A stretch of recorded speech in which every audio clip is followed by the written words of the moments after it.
고쳐주시고 치유하여 주옵소서. 예수님의 이름으로 기도합니다. 아멘. 이 시간 비대면으로 또 온라인으로 예배드릴지라도 그 자리에 일어나셔서 함께 찬송가 25장 찬송하겠습니다.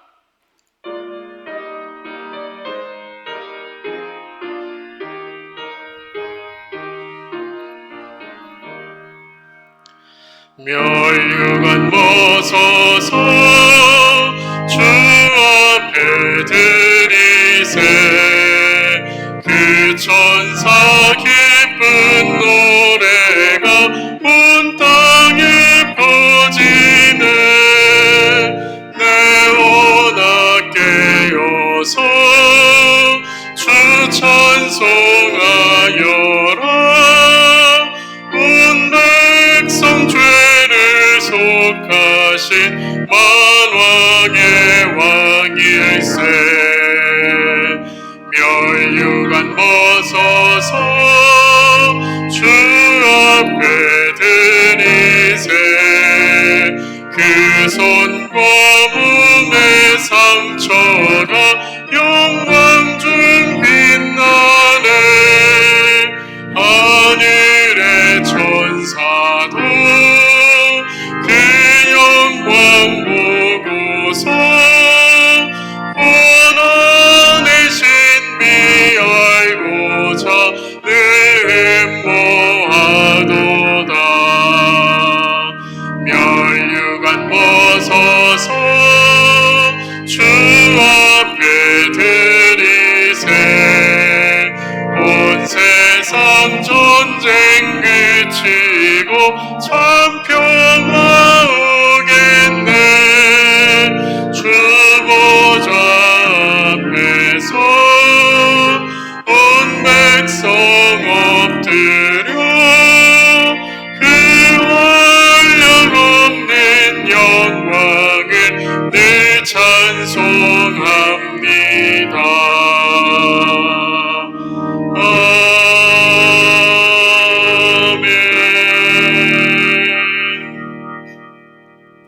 교동문 77번 요한복음 3장을 교독하겠습니다.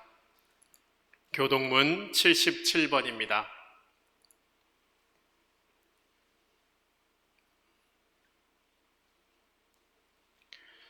하나님이 세상을 이처럼 사랑하사 독생자를 주셨으니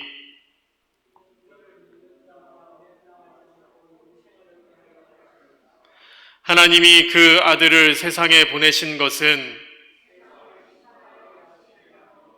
그로 말미암아 세상이 구원을 받게 하려 하심이라. 믿지 아니하는 자는 하나님의 독생자의 이름을 믿지 아니하므로 그 정죄는 이것이니 곧 빛이 세상에 왔으되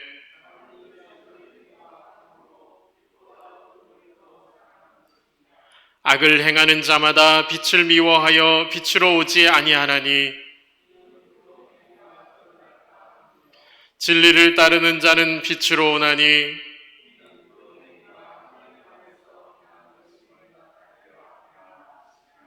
아멘.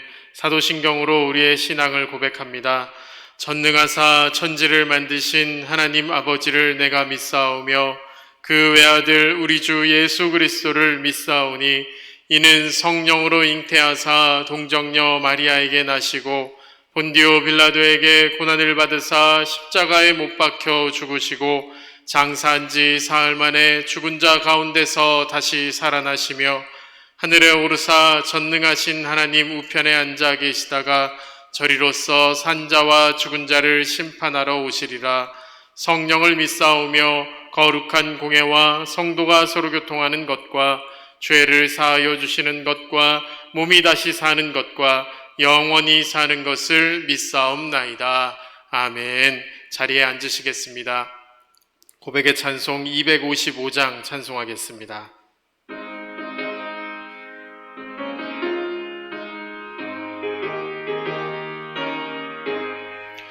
너희 죄 흉악하나 눈과 같이 이겠네. 너희 죄 흉악하나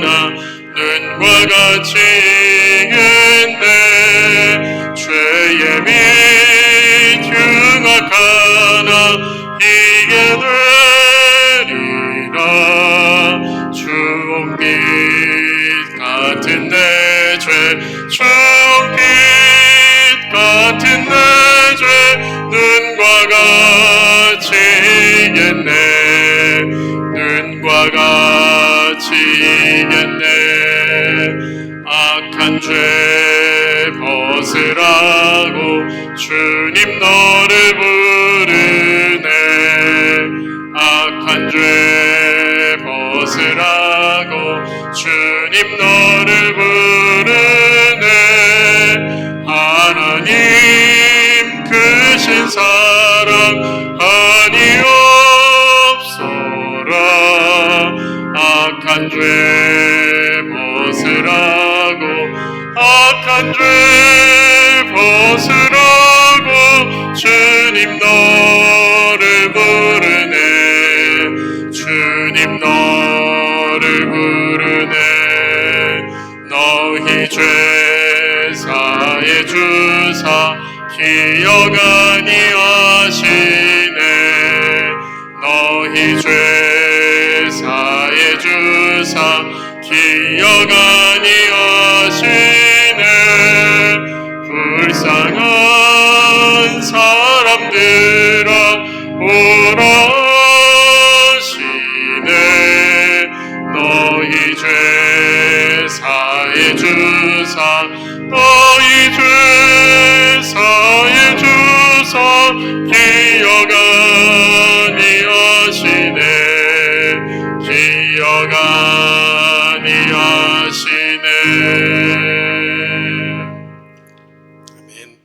함께 드리는 고백의 기도, 주보를 보시거나 화면을 보시면서 한 목소리로 함께 기도하도록 하겠습니다.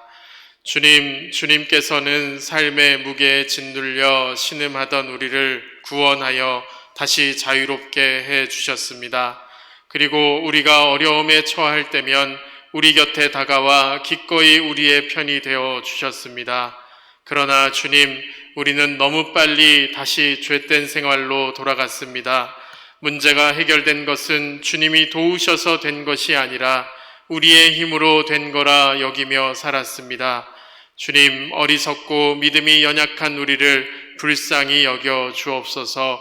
주님께서 우리에게 허락해 주신 자유를 귀하게 여겨 힘써 지키게 하시고 우리의 힘이 아니라 주님의 힘을 의지하며 살아가게 하옵소서.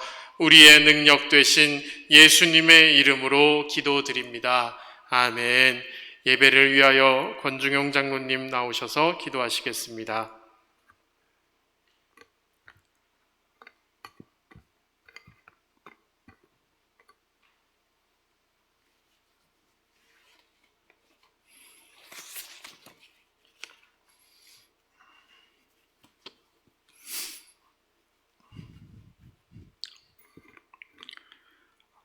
은혜와 사랑으로 우리의 삶을 이끌어 주시는 진정 고마우신 하나님, 오늘은 코로나19의 재확산으로 인하여 어려운 시기에 전에 올라와서 대면 예배를 드리지 못하지만 이렇게 영상으로 예배를 드릴 수 있도록 하심 진심으로 감사드립니다. 이 어려운 시기에도 우리 모든 성도님을 지켜주셔서 아무런 어려움 당하지 않게 하심도 감사드립니다.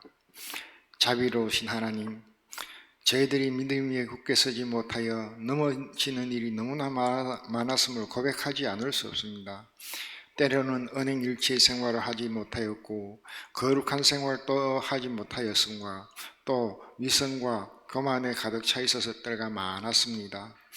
천설 살인의 죄, 내 이웃을 사랑하지 못한 죄, 부지불식간에 지은 모든 죄를 예수님의 중보를 보시고 용서하여 주시옵소서. 사랑의 하나님, 이 시간 우리 모든 성도님들이 영상으로 하나님께 올려드린 찬양과 기도를 받아주시옵기를 간절히 바랍니다. 모든 성도님들의 시선이 주님께 고정되게 하시고 우리들의 손은 주님의 일에 동참하는 손이 되게 하시고 우리들의 발걸음은 주님과 동행하는 발걸음 되게 하여 주셔서 주님의 자녀답게 살아갈 수 있도록 인도하여 주시옵소서. 저희의 언어가 하나님의 뜻을 겸손하게 나타낼 뿐만 아니라 실망한 실명들에게 위로가 되고 용기를 북돋우는데 부족함이 없는 은혜가 되게 하시고 자신의 유익을 구하기보다는 주님의 나라와 의를 위하여 최선의 노력을 기울이는 모든 성도님들 될 수 있도록 인도하여 주시옵소서. 하나님, 많은 사람들에게 영향을 미치고 있는 코로나19로 인하여 고통 중에 있는 모든 사람들을 빠른 쾌유를 위하여 기도드립니다. 이 질병의 확산을 막기 위해 노력하고 있는 정부 관계 부처 및 의료 관계자들에게 새 힘을 더하여 주시고 하나님께서 주시는 지혜와 능력으로 방역과 치료를 잘 감당하게 하여 주시며 이 질병으로 인하여 각 교회의 사역과 성도님들의 신앙생활이 위축되지 않게 하여 주시고 주어진 상황 속에서 최선을 다하여 하나님께 영광 올려드릴 수 있는 담대함과 크신 믿음을 허락하여 주시옵소서.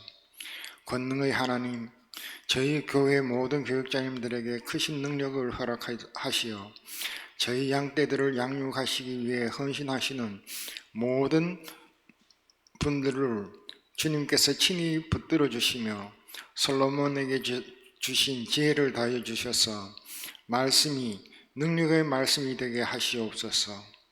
하나님, 지금 이 시간 하나님 전에 올라와서 예배드리고 싶으나 이번의 재확산으로 인하여 가정에서 예배드리는 모든 성도님들에게 하나님의 크신 사랑과 은혜가 임하기를 간절히 바라오며 예수님의 이름으로 기도드립니다.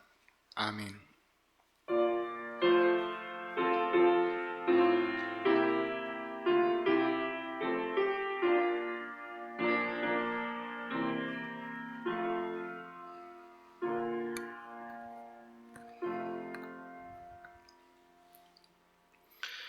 오늘 우리에게 주시는 하나님의 말씀 고린도전서 14장 6절부터 19절까지 말씀입니다. 신약성경 280페이지 고린도전서 14장 6절부터 19절까지 말씀입니다. 제가 봉독하겠습니다. 그런즉 형제들아, 내가 너희에게 나아가서 방언으로 말하고 계시나 지식이나 예언이나 가르치는 것으로 말하지 아니하면 너희에게 무엇이 유익하리요? 혹 필이나 검은고와 같이 생명 없는 것이 소리를 낼 때에 그 음의 분별을 나타내지 아니하면 필이 부는 것인지 검은고 타는 것인지 어찌 알게 되리요? 만일 나팔이 분명하지 못한 소리를 내면 누가 전투를 준비하리요? 이와 같이 너희도 혀로서 알아듣기 쉬운 말을 하지 아니하면 그 말하는 것을 어찌 알리요? 이는 허공에다 말하는 것이라. 이같이 세상에 소리의 종류가 많으나 뜻없는 소리는 없나니 그러므로 내가 그 소리의 뜻을 알지 못하면 내가 말하는 자에게 외국인이 되고 말하는 자도 내게 외국인이 되리니 그러므로 너희도 영적인 것을 사모하는 자인즉 교회에 덕을 세우기 위하여 그것이 풍성하기를 구하라. 그러므로 방언을 말하는 자는 통역하기를 기도할지니 내가 만일 방언으로 기도하면 나의 영이 기도하거니와 나의 마음은 열매를 맺지 못하리라. 그러면 어떻게 할까? 내가 영으로 기도하고 또 마음으로 기도하며 내가 영으로 찬송하고 또 마음으로 찬송하리라. 그렇지 아니하면 내가 영으로 축복할 때에 알지 못하는 처지에 있는 자가 내가 무슨 말을 하는지 알지 못하고 내 감사에 어찌 아멘하리요? 너는 감사를 잘하였으나 그러나 다른 사람은 덕세움을 받지 못하리라. 내가 너희 모든 사람보다 방언을 더 말함으로 하나님께 감사하노라. 그러나 교회에서 내가 남을 가르치기 위하여 깨달은 마음으로 5마디 말을 하는 것이 1만마디 방언으로 말하는 것보다 나으니라. 아멘. 최용호 집사님께서 하나님께 찬송으로 영광 돌리겠습니다.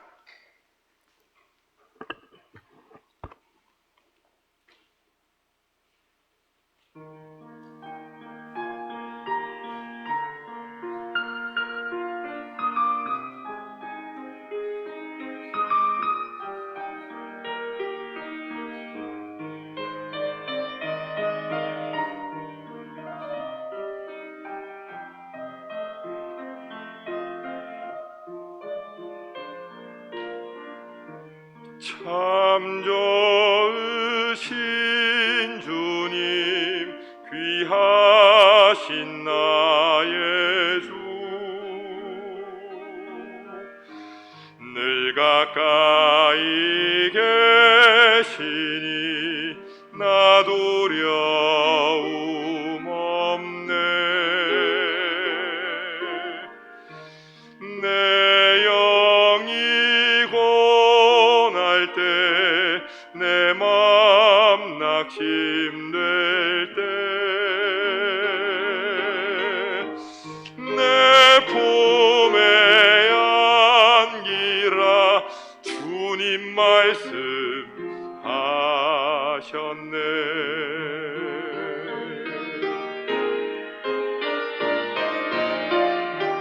광야 같은 세상 주만 의지하며 주의 인도하시 날 강건케 하시며 주의 사랑 안에서 살게 하소서. 주만 의지하리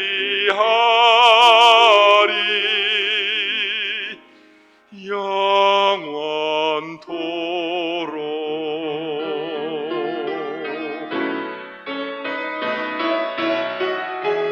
광야 같은 세상 주만 의지하며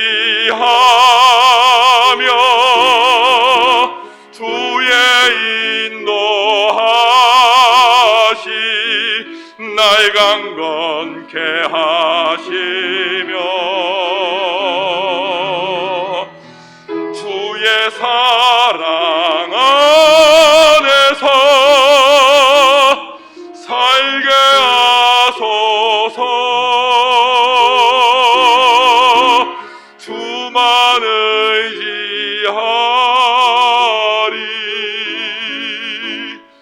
영원토록.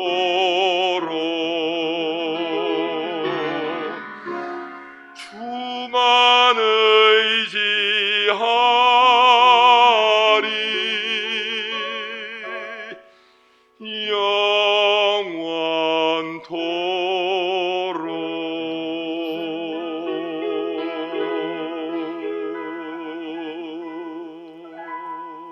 영원토록. 아멘. 기도하겠습니다. 걸어가신 아버지 하나님, 힘들고 어려운 고비고비를 지나며 그러나 우리가 하나님 앞에 거룩한 마음으로 예배하고 찬양하고 또 하나님의 말씀을 함께 나누고자 합니다.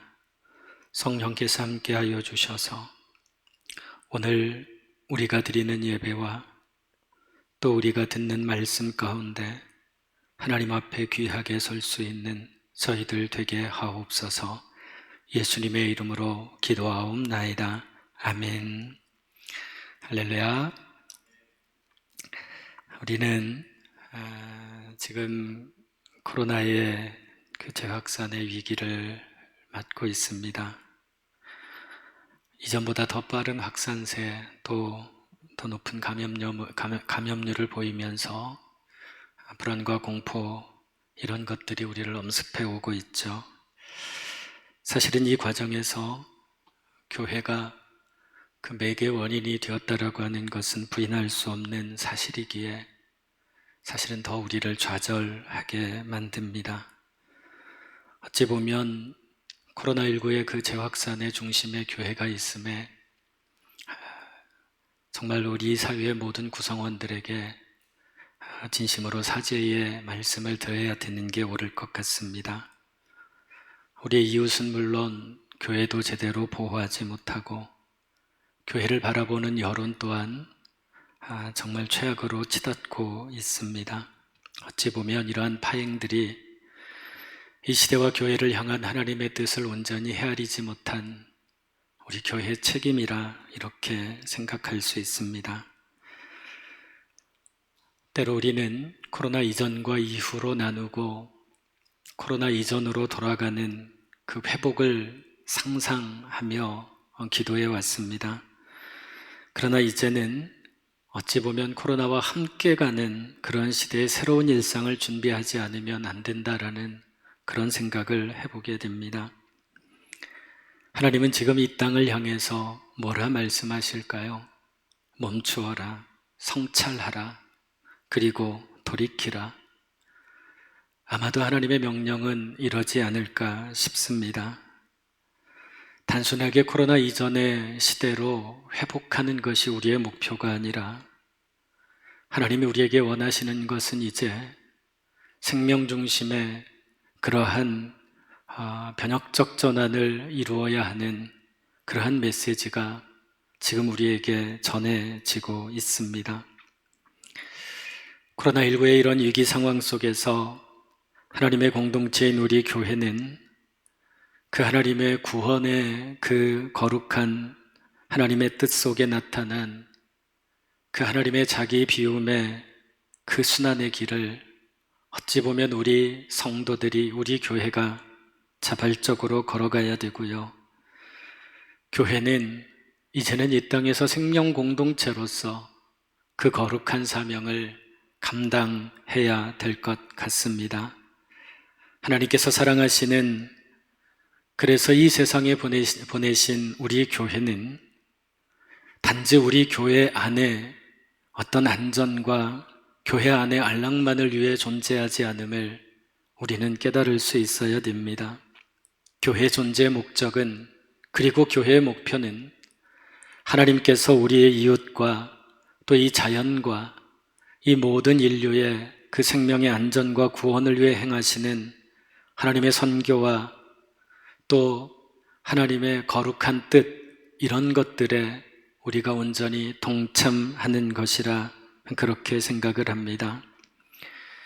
지금 이 코로나 확산세가 어디까지 갈지는 아무도 모릅니다. 얼마나 더 큰 위험이 우리들에게 닥쳐올지도 모르죠. 어찌 보면 또 한편으로 교회가 잃어버린 이 사회적 신뢰 또한 단기간 안에 회복하는 것 또한 아마 많이 힘들 겁니다.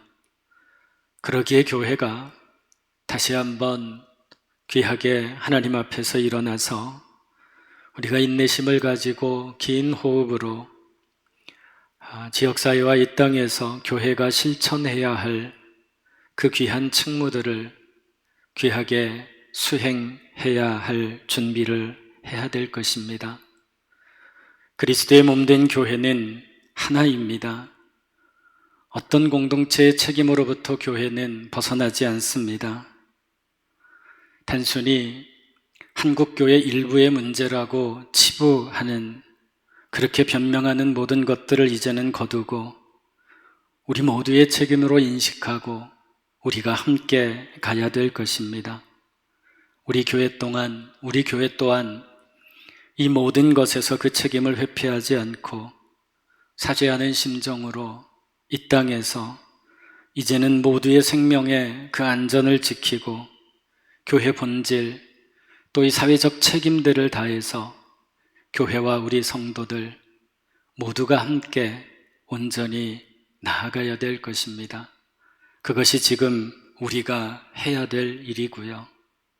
진정으로 오늘 이 땅에서 벌어지고 있는 이 엄청난 일들에 대해서 교회가 먼저 하나님 앞에 무릎 꿇어야 될 줄로 믿습니다.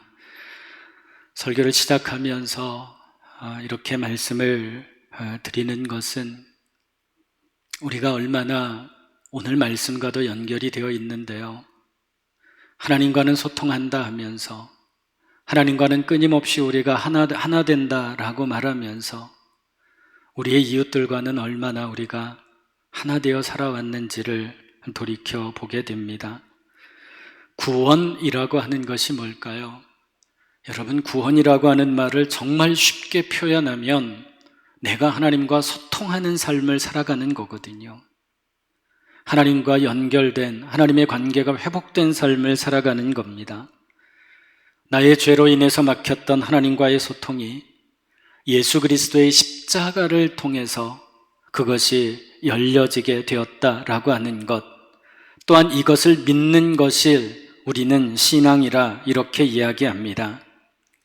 그렇다면 신앙이라고 하는 것은 하나님과의 대화를 통해서 얻은 것, 깨달은 것, 내가 하나님과 소통을 통해서 내가 정말 하나님이 우리에게 주신 모든 것들을 이 땅에서 이웃들과 함께 소통하며 살아가는 삶, 그것이 바로 신앙입니다. 내가 하나님과 대화가 가능하고 하나님과 소통의 삶을 살아가는 것이 우리에게 구원이라고 한다면 그 구원을 이루어가고 거룩하게 만드는 것, 그것은 결국 우리가 성도로서 이 땅에서 모든 이들과 함께 소통하며 살아가는 것입니다. 지난주에도 말씀을 드렸지만 바울은 이제 그가 여러 가지 은사 중에서 예언의 은사에 대해서 굉장히 중요하게 생각하고 있는 것을 보게 됩니다.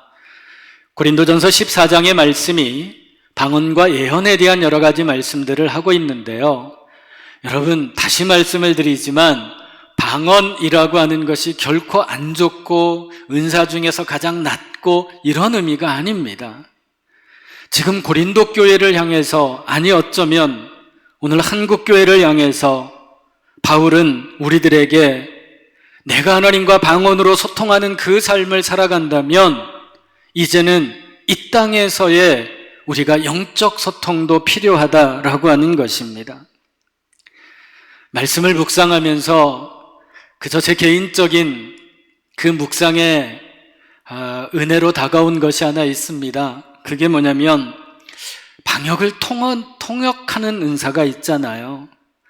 방역을 통역한다라고 하는 것, 물론 방역 통역의 은사가 다른 사람들이 방언으로 기도할 때 그 방역을 우리가 알아듣기 쉽게 말해주는, 알려주는 것일 수도 있지만 저는 이 말씀을 묵상하면서 제가 영적으로 느끼는 것은 뭐냐면 그게 그저 문자적으로만 통역해주는 것일까? 내가 하나님과 방언으로 소통했다면 그 소통한 그 내용을 가지고 이 땅에서 우리가 믿음으로 세상과 소통하는 삶이 되어야 된다라고 하는 은혜가 저에게 다가왔습니다. 그래서 저는 방언 통역의 은사를 제 나름 이렇게 해석하고 싶습니다. 내가 하나님께 기도한 대로 살아가는 것, 내가 하나님께 기도했으면 그것이 방언이든 아니든 기도했으면 그 기도한 대로 그대로 이 땅에서 살아갈 수 있는 삶이 되어야 된다라고 하는 겁니다. 내가 예배당에서 하나님께 기도했다면 내 기도를 그냥 예배당 안에 내 기도의 자리에 놓고 가는 것이 아니라 그 기도한 것을 가지고 이 땅에서 온전히 살아가는 것, 그것이 바로 하나님의 은혜입니다. 내가 하나님께 기도했으면 그 기도한 것을 세상에 보여줄 수 있는 삶, 어쩌면 그것이 진정한 통역의 은사가 아닌가, 그렇게 묵상을 해봅니다. 하나님의 말씀을 삶으로 살아내는 것이죠. 바울은 방언의 은사를 개인적 유익이라 이렇게 그는 표현하고 있습니다.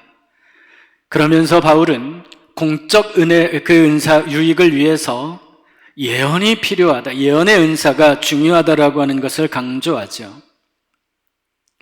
여러분, 저는 제가 이렇게 설교를 하잖아요. 그러면 여러분들이 알아듣는 말로 설교하는 거거든요. 제가 여러분들이 알아들을 수 없는 말로 설교한다면 그 설교는 아무 의미가 없습니다. 우리 성도들이 설교를 들으며 때로는 회개하고 하나님을 경배하고 말씀을 통해서 하나님이 살아계심을, 그래서 내 삶이 이 땅에서 변화될 것임을 깨닫고 나아가는 것, 그것이 설교의 주된 목적이거든요. 그래서 바울은 예언의 은사에 대해서 말하고 있는 겁니다. 인간의 인격을 두 종류로 설명하자면, 굳이 나누자면 이성과 감정으로 나눌 수 있겠죠. 이성과 감정, 이 둘은 우리가 살아감에 있어서 반드시 둘 다 필요한 것입니다. 어느 것 하나가 중요하다, 중요하지 않다 말할 수 없겠죠. 근데 굳이 이것을 조금 나누자면 방언의 은사, 방언은 감정의 언어에 더 가깝습니다. 우리가 방언을 하고 나면, 방언 기도를 하고 나면, 저도 마찬가지로 방언 기도를 하고 나면 조금 좀 시원해지는 느낌을 받거든요. 그런데 예언이라고 하는 것은 어찌 보면 그렇게 둘로 굳이 나누자면 이성의 언어에 가깝거든요. 명확하게 알아들을 수 있는 언어로 표현하는 겁니다. 예언이라고 하는 것이 앞날을 내다보는 게 아니라 그랬어요. 하나님의 말씀을 가지고 그것을 올바르게 재해석해 주는 삶입니다. 그래서 예언을 하기 위해서, 즉 하나님의 말씀을 전하기 위해서는 우리가 온전히 우리의 말로 정리가 되어야 되고, 때로는 논리적이어야 되고, 온전히 전달이 잘 되어야 됩니다. 제가 이 시간에 막 이렇게 여러분들이 알아들을 수 없는 말로 극단적으로 제가 방언으로 설교하면 우리 아무도 못 알아듣잖아요. 예언이라고 하는 것은 누구나 다 알아들을 수 있는 거거든요. 우스갯소리지만 종종, 아주 가끔씩이지만 저희 교회 등록하시는 분들 신방 가서 이야기를 듣다 보면 우리 교회가 너무 좋아서 성도들도 좋고 이것도 좋고 목사님 설교도 좋고 이러면 사실은 저도 인간적으로 기분이 좋거든요. 근데 아주 가끔씩 어떤 분들은 사실은 다른 교회 이렇게 가봤는데 본인이 예를 들어서 부산이 아니라 다른 지역에서 이사 와서 장로교라서 금방이 교회를 이렇게 좀 다녀보는데 그 교회도 참 좋고 한데 목사님 설교를 잘 못 알아듣겠대요. 왜 그러냐 그랬더니 경상도 사투리로 설교하니까 잘 못 알아듣겠다라는 거예요. 그게 그 교회가 나쁘거나 목사님 설교를 못해서가 아니라, 예를 들면 그런 거예요. 제가 방언으로 설교하면 아무도 못 알아듣잖아요.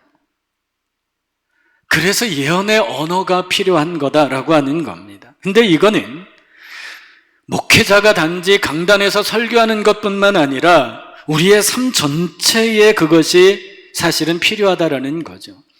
감정적 언어만을 가지고는 우리는 이 땅에서 살아갈 수 없습니다. 내 감성적 신앙에서 이성적 신앙, 이 예언의 신앙으로 옮겨가는 그 삶이 우리들에게 필요합니다. 오늘 본문에서 설명하는 것이 바울이 바로 이 내용입니다. 이게 바울이 그런 이야기를 하는 거예요. 내가 언제 방언으로 설교하더냐? 내가 언제 방언으로 성경을 가르치더냐? 그러면서 바울은 그 악기들을 비유로 해서 그 비유를 설명하는 것을 보게 돼요. 피리, 검은고, 나팔 이런 것들을 가지고 설명을 하고 있죠. 그러니까 생명이 없는 악기도 그 음을 정확하게 낼 때에 사람들에게 아름다움을 전달하듯이 하나님의 말씀도 마찬가지다라고 하는 겁니다. 생명을 전하고 가르치는 말이 정확하지 않으면 아무 소용이 없다라고 하는 거죠. 그러니까 바울이 오늘 나팔에 대한 이야기를 하잖아요. 이 나팔이라고 하는 것은 우리가 지금 무슨 악기 연주할 때는 이 나팔을 얘기하는 게 아니에요. 바울이 이야기하는 나팔은 뭐냐면 전쟁 때 쓰는 악기예요. 그러니까 이게 이 적들이 쳐들어오면 막 나팔을 불어가지고 지금 적들이 쳐들어온다. 아니면 또 각각의 있겠죠. 2번을 크게 분다든지 짧게 3번을 분다든지 해가지고 지금 적들의 동향을 정확하게 가르쳐 준다라는 거죠. 근데 이 나팔이 정확하게 그 나팔을 불지 않으면 그 전쟁에서는 지고 말아요. 막 적들이 쳐들어오는데 나팔을 불어서 지금 괜찮아 이런 음을 낸다면 아무 소용이 없다라고 하는 거죠. 하나님의 말씀으로 무장해서 우리가 세상을 향해 나아가는데 하나님의 말씀이 무슨 뜻인지 모른다면 이 땅에서 우리가 어떻게 살아갈 수 있겠습니까? 그저 허공에 대고 말하는 것 아무 소용이 없다라고 하는 것이죠. 의미가 전달되지 않는 소리는요, 아무리 큰 소리를 내어도 여러분 그것은요 아무 소용없습니다. 오늘 11절 말씀에 외국인이라고 하는 표현이 나오잖아요. 외국인. 그 옛날 우리 한글 개역 한글 성경에 보면 야만인이라고 이렇게 나오거든요. 이게 이제 우리 개역 개정에서는 외국인이라고 이렇게 표현을 하는데, 이게 정확한 표현은 뭐냐면 딴 나라 사람. 이게 표준 세번역에 보면 다른 나라 사람 이렇게 표현이 되어 있어요. 그러니까 이거 왜 이 표현을 쓰냐면 소통이 되지 않는 경우를 설명하고 있거든요. 아무리 말을 해도 소통이 되지 않으면 여러분 그것은 서로 딴 나라 사람이 된다라고 하는 거예요. 예전에 선교 현장에 가서 외국에 캄보디아에 처음에 갔을 때 우리가 기도하고 협력하는 우리 김영민 선교사님이 캄보디아에 간 지 얼마 안 돼서 제가 갔었거든요. 그래서 그 시골 마을에 들어갔는데 그 교회를 담임하는 목사님과 이렇게 이야기를 하는데, 저는 사실은 영어를 잘 못하지만 그래도 조금씩 이렇게 좀 기본적 대화 이렇게 좀 간단하게는 할 수 있는데, 그 목사님이, 현지인 목사님이 영어를 전혀 못하는 거예요. 그래서 앉아서 함께 이야기를 하는데 선교사님도 캄보디아어를 그때는 잘 못했던 때이고, 그 현지인 목사님이 막 길게 막 설명을 해요. 근데 선교사님이 그걸 잘 못 알아듣는 거예요. 그러니까 통역은요, 예를 들어서 10마디를 하면 통역은 한마디로 끝나요. 본인이 알아듣는 것만 통역을 하는 거예요. 나중에 보니까 되게 많이 말씀을 하시고 간절하게 말씀을 하셨더라고요. 근데 이게 소통이 안 되니까 이게 안 되는 거예요. 여러분, 우리도 마찬가지입니다.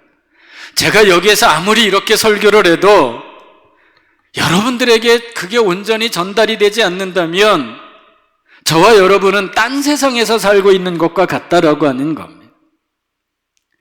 그래서 오늘 본문의 13절 이하의 말씀이 대단히 중요합니다. 14절 말씀에 뭐라고 되어 있습니까? 내가 만일 방언으로 기도하면 나의 영이 기도하거니와 나의 마음은 열매를 맺지 못하리라. 이렇게 되어 있어요. 그러니까 방언이라고 하는 것은 영적인 대화인데, 근데 내 마음은 열매를 맺지 못한다? 여기서 영과 마음이 등장을 하죠. 여기서 마음이라고 하는 것은 감정적인 어떤 마음을 이야기하는 것이 아니라 정확하게 해석하면 이성적이다라고 하는 뜻이에요. 그러니까 내가 방언으로 기도하면 기도하는 당사자는 영적으로 만족을 얻죠. 저도 마찬가지고요. 저도 방언으로 기도하면 아까 시원하다 그랬잖아요. 저도 영적으로 만족을 얻더라고요. 그런데 그 기도한 내용대로 살아가는 삶의 열매가 있느냐라고 하는 거예요. 근데 바울은 뭐라 얘기하냐면 그 열매가 없다라고 얘기를 해요. 왜냐하면 사실은 방언으로 내가 기도해도 그 기도의 내용이 뭔지 모르기 때문에 그렇습니다. 여러분, 오해는 하지 말고 들으세요. 영적인 만족이 우리에게는 분명히 있어야 됩니다. 그런데 그 영적인 만족이 내 인격과 내 삶이 변화되는 것으로 이어지지 못한다면 여러분, 그것은 우리가 한번 생각해 봐야 될 문제다라고 하는 겁니다. 방언으로 기도해서 내 영적인 만족은 얻을 수 있지만 나를 움직이고 나를 변화시킬 수 있는 오늘 성경의 표현대로 마음, 예언, 이런 작용을 할 수 없다면 여러분, 우리가 깊이 우리의 신앙을 한번 돌이켜 봐야 됩니다. 그래서 바울이 이야기하는 것은 가장 영적인 기도는 가장 이성적 기도다라고 하는 겁니다. 여러분, 여기서 이성적이라고 하는 것은 내 이성이 하나님의 뜻을 지배한다 이런 뜻 아니에요. 여러분, 오해하지 마세요. 이건 뭐냐면 내 모든 것, 내 이성을 포함해서 내 모든 것들을 가지고 하나님의 뜻을 섬기는 것을 이야기하는 거예요. 그러니까 내 이성이 우선이 아니라 내 이성이 하나님 안에 포함이 되어야 된다라는 겁니다. 그래서 이 시대 반드시 교회가 회복되어야 할 것은 진리의 바탕을 둔 신앙이어야 됩니다. 진리는 느낌이 아닙니다. 진리는 우리가 영적인 마음으로 우리의 온전한 우리의 이성과 영적인 것과 우리의 모든 생각을 가지고 알아야 되는 겁니다. 여러분 아시죠? 제가 가끔 말씀드렸죠. 제가 신앙적으로 안 맞는 속담이 있다고요. 뭐로 가도 서울만 가면 된다. 내가 은혜를 받을 수만 있다면 어떤 것도 괜찮다. 여러분 이거 굉장히 조심해야 됩니다. 여러분 우리의 신앙의 감정이나 느낌 그거 중요해요. 중요하거든요. 안 중요하다라고 하는 것이 아니라 더 중요한 게 뭐냐면 진리의 바탕을 둔 신앙이어야 된다라고 하는 것이죠. 아마 여러분들 많이 읽어보신 분들 계시겠지만 그 C.S. 루이스의 스크루테이프의 편지라는 그 아주 얇은 책이 있습니다. 그 책에 보면 그 악마 스크루테이프가 이런 이야기를 하죠. 그 사촌 그 워무드에게 이런 충고를 해요.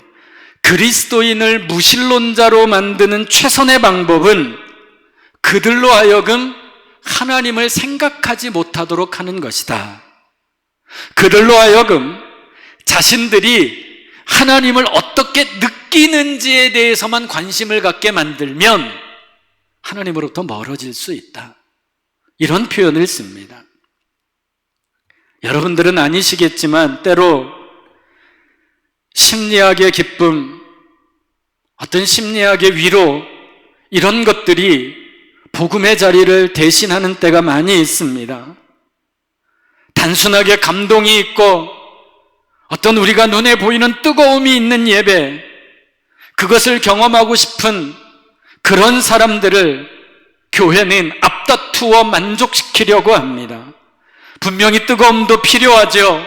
감동도 필요하고요. 내 가슴에 뭔가 울리고 내 가슴을 울리고 남아 있어야 되는 것도 분명히 필요합니다. 그러나 삶이 변화되는 모습, 변화하려는 움직임, 이런 것들이 있느냐라고 하는 거예요.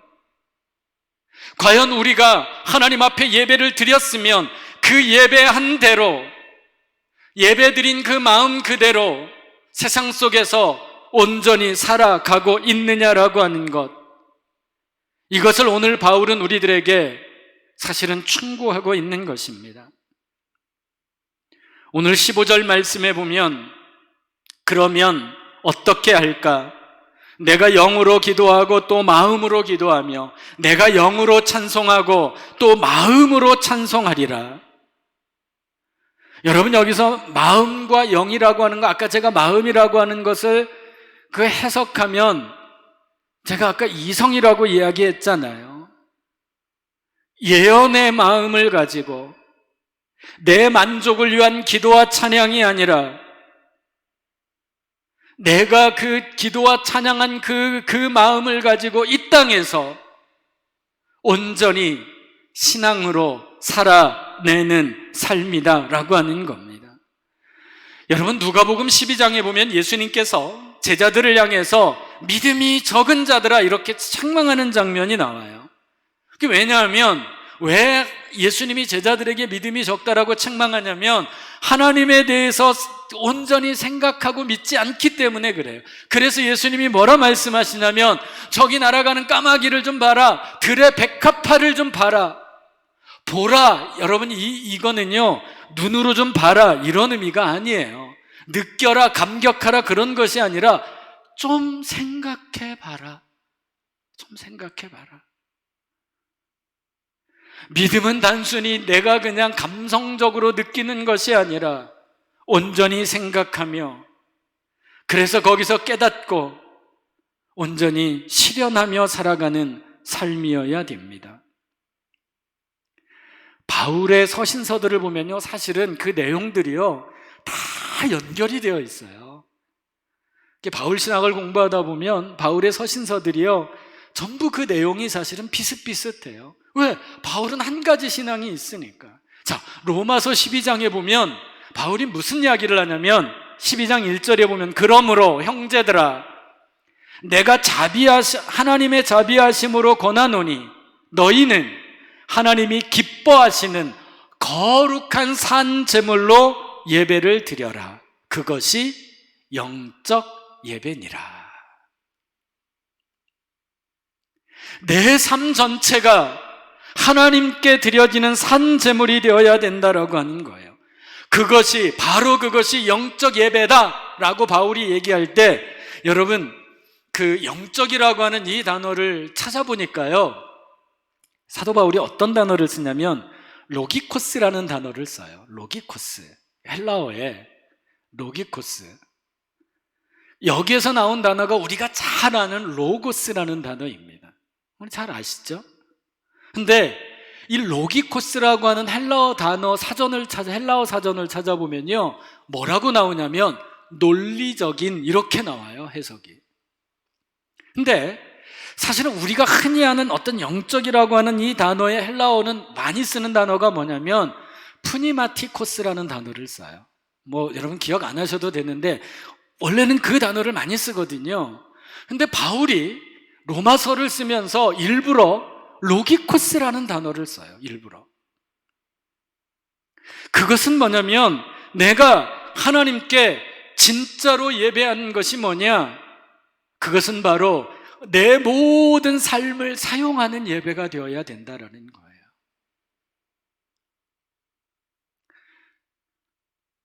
지금 이거 녹화되고 있나요? 생방송은 지금 안 나가죠? 생방송도 나가요? 이게 사실은 예배 앞부분이 잘려가지고요, 생방송이 갑자기 중단이 돼서 제가 굉장히 당황했거든요. 근데 지금 우리 가정에서 예배 드리시는 분들이나, 여기 우리 지금 몇 분 안 계시지만 여기 계신 분들이나, 이렇게 얘기하면 또 군청에서 뭐라고 하려나요? 몇 분 안 계셔도. 아까 군청에서 다녀가셨는데, 근데 여러분 우리가 잘 알아야 되는 것이 뭐냐면 우리는 진짜 예배를 드리고 있느냐라는 거예요. 여기에서 지금 예배를 드리고 기도를 우리가 하고 찬양하고, 아까 저는 우리 집사님 찬양할 때 진짜 은혜 받았거든요. 근데 그 받은 은혜를 가지고 세상에서 그대로 우리가 살아가고 있느냐라는 거예요. 바울은 지금 그걸 얘기하는 거예요. 제발 좀 하나님께 항복하는 삶을 살라라는 겁니다. 여러분 요한복음에 보면 예수님께서 성령이 하시는 일에 대해서 뭐라고 말씀하시냐면, 하나님이 우리에게 보내실 보혜사, 그죠? 성령이 하시는 일은 너희에게 하는 그 사역이 뭐냐면 말씀을 생각나게 할 것이다, 이렇게 말씀하시잖아요. 예수님이 말씀을 생각나게 할 것이다, 우리를 각성시킨다라고 하는 겁니다. 마가복음 8장에 보면 예수님께서 4,000명을 먹이신 다음에 그 사건을 목격한 제자들이 아직도 깨닫고 있지 못하니까 예수님이 제자들을 꾸짖어요. 예수께서 하시고 이르시되 너희가 어찌 떡이 없으므로 수근거리느냐? 아직도 알지 못하며 깨닫지 못하느냐? 너희 마음이 둔하냐? 설교를 준비하면서 여러 자료들을 좀 찾아보다가 이 본문을 프랑스에서는, 프랑스 성경에는요 이렇게 해석을 해놨대요. 너희 마음이 둔하냐, 이거를 프랑스 성경에서는 이렇게 해석했대요. 네 지성이 꽉 막혔느냐, 이렇게 해석을 해놨대요.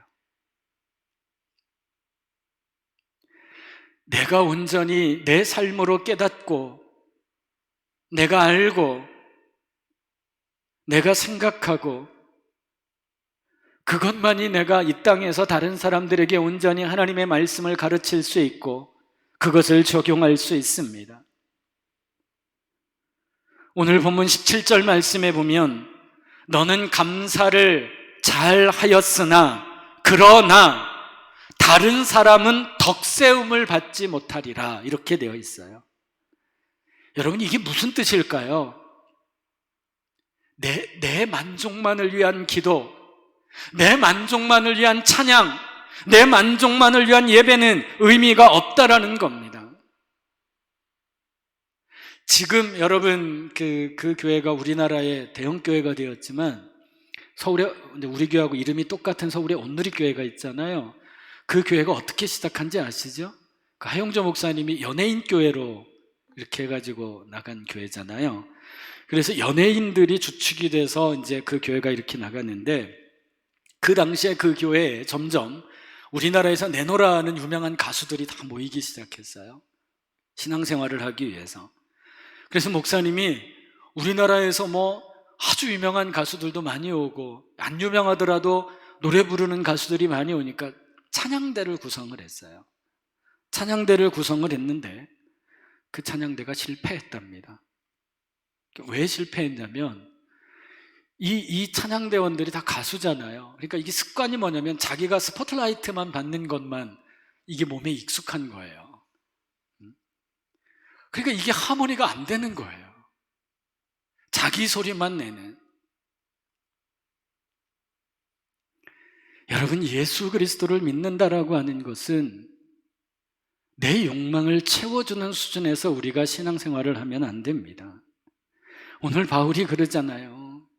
그래서 여러분 아까 17절 말씀에서 이게 무슨 이야기냐면 17절 말씀이 내 신앙의 삶이 모든 사람에게 덕을 세우는 데까지 나아가야 된다라는 거예요.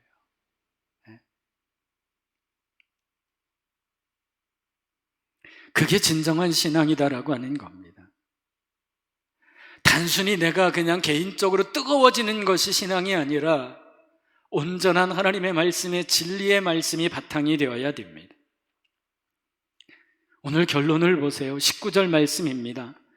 그러나 교회에서 네가 남을 가르치기 위하여 깨달은 마음으로 5마디 말을 하는 것이 1만 마디 방언으로 말하는 것보다 나으니라. 5마디의 하나님의 말씀을 깨닫는 그 언어가 1만 마디의 방언보다 더 낫다. 성령의 역사는 다른 게 아닙니다. 내가 성령이 충만하다라고 하는 것은 이 땅을 살아가면서 하나님의 말씀이 내 삶에서 끊임없이 생각나는 삶이에요. 무엇을 하든 어떤 삶을 살아가든 내가 직장에 있든 가정에 있든 어디에 있든지 간에 하나님의 말씀이 순간순간 내 안에서 나타나는 삶을 살아가야 되는 겁니다. 그 삶이 진정한 신앙의 삶입니다. 그것이 진리의 신앙이고요. 사랑하는 성도 여러분, 우리 신앙에 진정으로 필요한 것이 무엇일까요? 뜨거운 가슴 필요합니다. 그리고 뜨거운 이성도 필요합니다. 내 느낌, 감정, 내 감성적인 모든 것들 필요합니다. 그와 더불어 예언의 말씀, 세상의 모든 사람들이 알아들을 수 있는, 세상 사람들이 느낄 수 있고 깨달을 수 있는 그 말씀을 가지고, 그 열정을 가지고 주님의 일을 감당하는 그 삶이 우리들에게 필요하다라고 하는 겁니다. 로마서 10장 9절 이하의 말씀에 보면 네가 만일 내 입으로 예수를 주로 시인하며 또 하나님께서 그를 죽은 자 가운데서 살리신 것을 네 마음에 믿으면 구원을 받으리라. 사람이 마음으로 믿어 의에 이르고 입으로 시인하여 구원에 이르느니라. 마음으로 믿는다라고 하는 것은 무엇을 이야기하냐면 내 생각 속에 하나님을 향한 우리의 믿음을 넣어서 내 생각을 바꾸는 삶을 이야기하는 겁니다. 그래서 내 생각이 바뀌면 내 입으로 예수님을 그리스도라고 시인할 수 있는 그 삶이 나타날 수 있다라는 거예요. 내 생각 속에 믿음이 들어와야 됩니다. 생각하는 믿음이라고 하는 것이 단순히 우리가 철학적으로 관념적인 믿음이 아니에요. 그냥 그런가 보다 이렇게 생각하는 그걸 이야기하는 것이 아니라 깨달음이 있는 신앙, 그리고 그 깨달음을 살아내는 신앙을 이야기하는 겁니다. 진정 우리 교회에 필요한 것은 그래서 오늘 바울이 이야기했던 것처럼 하나님의 말씀을 깨닫는 그 5마디가 필요한 겁니다. 그것이 우리의 삶을 변화시킬 수 있는 열정이요, 뜨거움이 될 수 있는 것입니다. 사랑하는 성도 여러분, 말씀을 가지고 생각하며 살아가시기를 소망합니다. 생각하며 우리가 행동하시기를 소망합니다. 행동하는 신앙, 하나님의 말씀이 내 삶의 구석구석에서 아주 작은 자리에서조차 나타날 수 있는 신앙, 그 신앙의 삶이 우리 모든 성도들의 삶이 되시기를 주님의 이름으로 축원합니다. 기도하겠습니다. 거룩하신 아버지 하나님, 단순히 우리가 느끼고 단순히 우리가 하나님의 말씀이 그렇구나, 그렇게만 하는 신앙이 아닌 깨달음이 있다면 깨닫는 대로 살아갈 수 있는 진리의 신앙이 우리 성도들의 신앙이 되게 하옵소서. 믿음으로 주님만 바라보게 하옵소서. 예수님의 이름으로 기도하옵나이다. 아멘.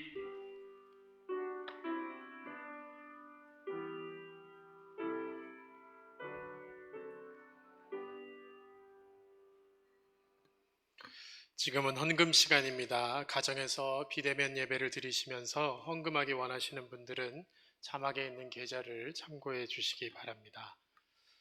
찬송가 327장 1절 3절 부르면서 예물 봉헌하겠습니다.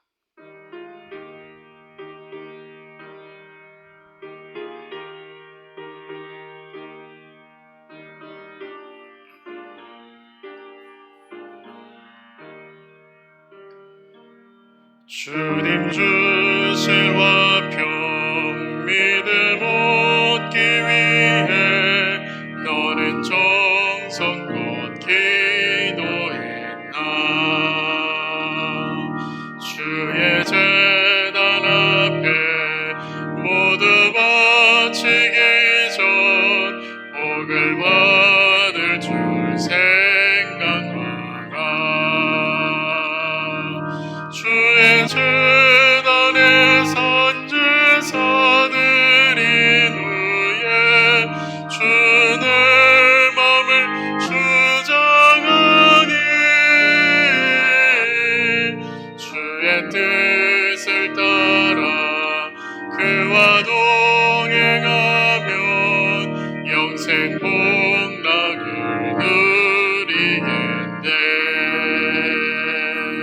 주의 제단 앞에 모두 바친 후에 주와 온전히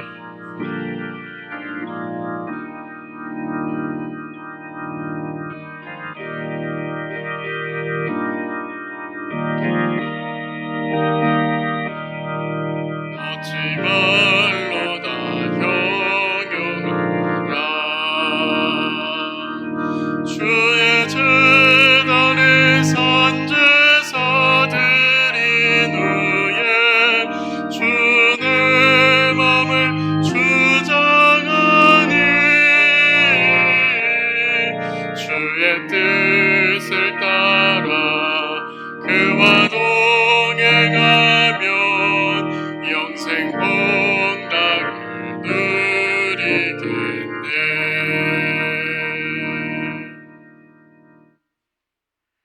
거룩하신 아버지 하나님, 이 시간 하나님 앞에 귀한 예배드리며 사랑하는 우리 성도들이 하나님 앞에 거룩한 마음으로 헌금을 드립니다.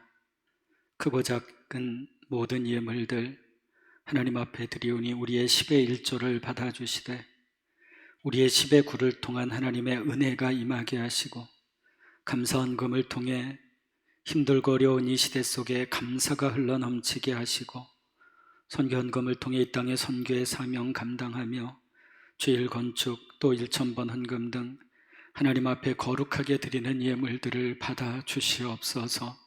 정성을 다해 드립니다. 하나님 흠양하시고 하나님 뜻대로 거룩하게 사용하옵소서. 하나님 이 땅을 위해 기도합니다.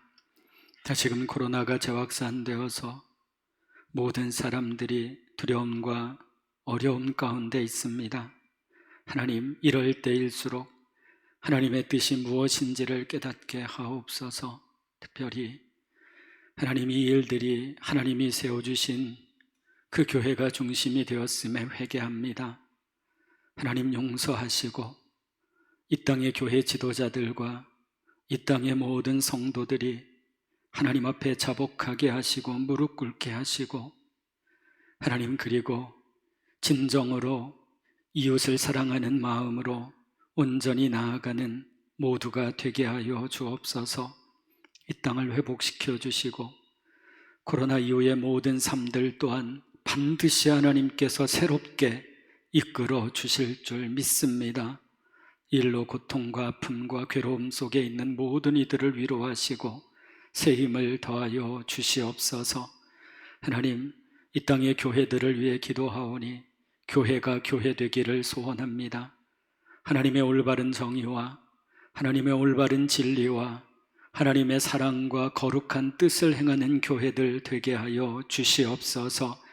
무엇이 하나님의 뜻, 하나님의 은총인지를 깨닫게 하시고 교회가 올바로 서기를 소망하오니 주여 함께하여 주시옵소서. 아버지 하나님, 그래서 많은 사람들이 아버지 하나님 교회를 통해 구원함을 얻고 신실한 삶을 살아갈 수 있도록 우리 주님 인도하옵소서. 아버지 하나님, 우리 정관 온누리교회를 기억하여 주시고 우리 교회가 교회로서의 거룩한 사명 감당하며 하나님 우리 성도들 한 사람 한 사람 믿음으로 승리하게 하시고 저희들의 신앙이 흐트러지지 않게 하여 주시고 비록 가정에서 예배드리지만 살아있는 하나님께 드리는 예배가 될 수 있도록 또 예배자의 삶을 살아갈 수 있도록 우리 성도들을 인도하여 주옵소서. 아버지 하나님, 속히 예배당에서 예배할 수 있는 날이 올 수 있도록 하나님께서 인도하여 주시고 온 성도들 온 마음으로 함께 기도하며 믿음의 길을 걷게 하옵소서. 육신의 질병으로 고통당하는 성도들 속히 치유하여 주시옵시고 삶이 힘들고 어려워 눈물을 흘리는 이들 하나님 위로하시고 회복시켜 주시옵소서. 우리 성도들 가정의 자녀들을 기억하사 우리 믿음의 자녀들이 믿음으로 반드시 승리하며 거룩한 길, 의의 길을 걷게 하옵소서. 우리 성도들 가정의 자녀들 앞날을 하나님께서 책임져 주시고 이끌어 주실 줄 믿습니다. 또한 아버지 하나님이 우리 성도들 직장과 사업도 든든하게 붙잡아 주시고 결단코 흔들리지 아니하도록 하나님께서 인도하여 주시옵소서. 아버지 하나님, 이 어려운 이 시국 속에서 모든 사람들 마음 가운데 주님의 평화가 온전히 임하게 하옵소서. 예수님의 이름으로 기도하옵나이다. 아멘.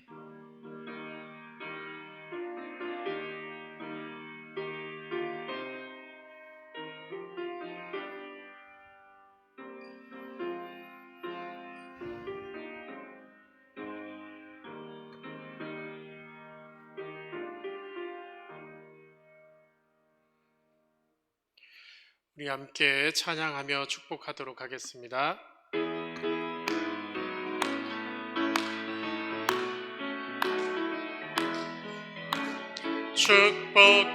축복합니다. 주님의 이름으로 축복합니다. 주님의 사랑으로 이곳에 모인 주의 거룩한 자녀에게 주님의 기쁨과 주님의 사랑이 충만하게 넘치기를. 지금 옆에 계신 분들과 함께 축복하겠습니다. God bless you. God bless you. 축복합니다. 주님의 사랑으로. 우리 가정에서 함께 예배드린 가족들과 한 번 더 인사하겠습니다. 사랑합니다. 축복합니다. 내가 가정에서 예배드리시는 우리 모든 성도들과 각 가정에 또 이 시간 함께한 우리 성도들 위해 주님의 은총이 가득하기를 축복합니다.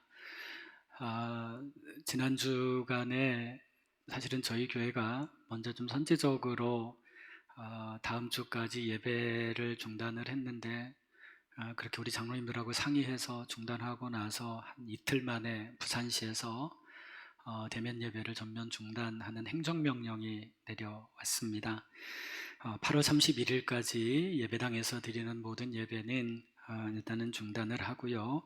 각 가정에서 온라인 예배 동참해 주시고 오늘 아마 좀 예배 드리시면서 초반에 조금 우리 생방송으로 예배 드리시는 분들은 앞부분에 한 10분, 20분 정도 방송이 안 됐을 겁니다.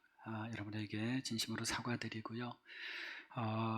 수요 예배와 심야 기도에도 유튜브와 카카오 TV를 통해서 녹화 방송하도록 하겠습니다. 그래서 수요 예배는 저녁 7시 30분에, 심야 예배는 오후 9시에 우리 비대면으로 영상 예배로 그렇게 드릴 수 있도록 할 테니까 여러분 또한 이 수요 예배와 심야 예배에도 많은 동참 부탁드리고요.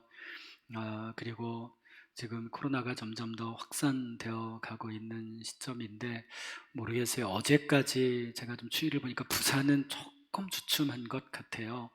10명 막 이렇게 나오다가 어제 3명, 그저께 2명 이렇게 조금 떨어진 것 같지만 제가 지금 우리 교회 일단은 개별적으로 파악한 바로는 지난 주간에 사랑제일교회나 광화문 집회 일단 참석하신 분이 제가 파악하기로는 일단 없는 걸로 알고 있는데요. 혹시 여러분 제가 여러분의 어떤 정치적 성향 이런 거에 대해서 다 존중합니다. 존중하는데 지금 중요한 것은 혹시 이 방송을 보시는 우리 성도들 가운데 혹시 다녀오신 분이 계시다면 24일까지 검사를 받아야 된대요. 그래서 그 이후에 검사를 받아서 확진이 되면 굉장히 큰 페널티가 주어진다고 합니다. 치료비는 물론이고 방문했던 업소의 모든 손해배상까지 다 물어야 된다고 문자가 왔더라고요.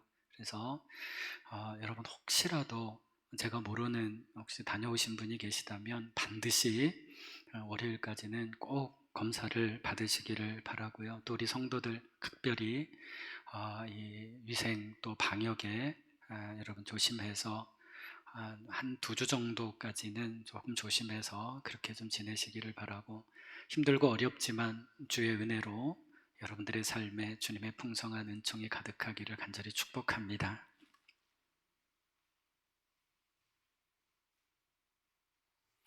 자리에 일어나셔서 결단의 찬송 부르겠습니다.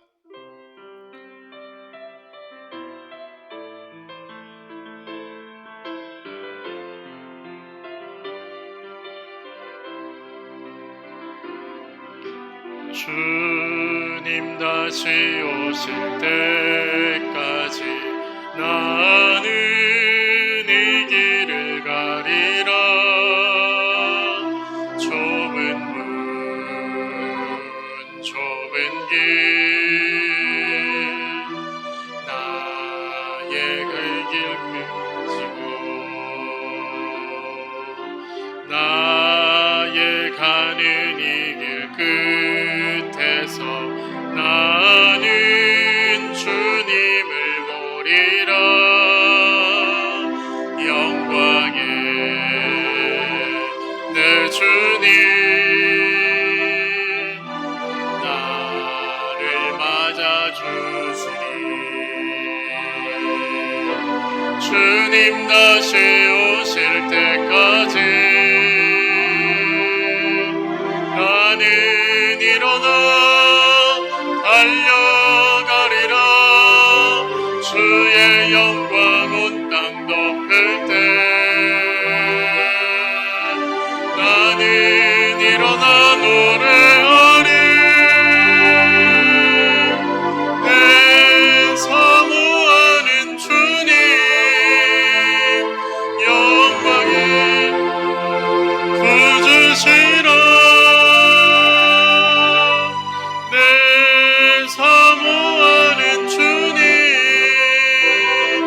영광의 왕이시라. 하나님은 여러분을 사랑하십니다. 세상에 나가서 하나님의 뜻을 행하며 살아가시기를 바랍니다. 아멘. 이제는 우리 주 예수 그리스도의 크신 은혜와 아버지 하나님의 지극하신 사랑하심과 성령님의 위로하심과 도우심과 역사하심이 코로나로 인하여 힘들어하는 이 땅의 모든 이들 위해, 그리고 이 땅에 세워주신 하나님의 교회들 위해, 우리 정관운 누리교회와 우리 성도들과 저들의 가정과 자녀들과 일터 위에 영원토록 함께 하시기를 간절히 축원하옵나이다. 아멘.